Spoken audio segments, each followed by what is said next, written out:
நாள் 22 சிந்தனை நியாயத்தீர்ப்பு வெளிப்படுத்தின விசேஷம் 6ஆம் அதிகாரம் 9-10 வசனங்கள்.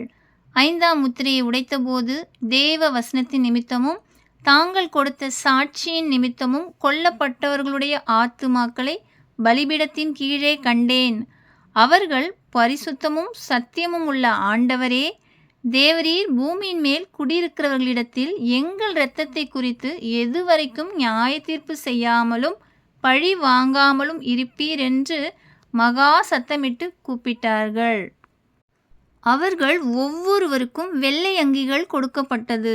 அன்றியும் அவர்கள் தங்களைப் போல கொலை செய்யப்பட போகிறவர்களாகிய தங்கள் உடன் பணிவிடைக்காரரும் தங்கள் சகோதரரும் ஆனவர்களின் தொகை நிறைவாகும் அளவும் இன்னும் கொஞ்ச காலம் இளைப்பாற வேண்டும் என்று அவர்களுக்கு சொல்லப்பட்டது. ஹல்லேலூயா. பூமியிலே கர்த்தரின் நாமத்தின் நிமித்தம் பாட அனுபவித்து கொண்டிருக்கிறீர்களா? எப்பொழுது தேவனுடைய நாமத்தை தூஷிக்கலாம் என்று உங்களின் நடக்கைகளை குறித்து கவனித்து கொண்டிருக்கிறார்களா? கவலை கொள்ளாதீர்கள். கர்த்தர் சொல்கிறார், இன்னும் கொஞ்ச காலம்தான். என்னுடைய நியாய தீர்ப்பு வரும்போது நான் உங்களுக்காக பழி வாங்குவேன். ஆமென்.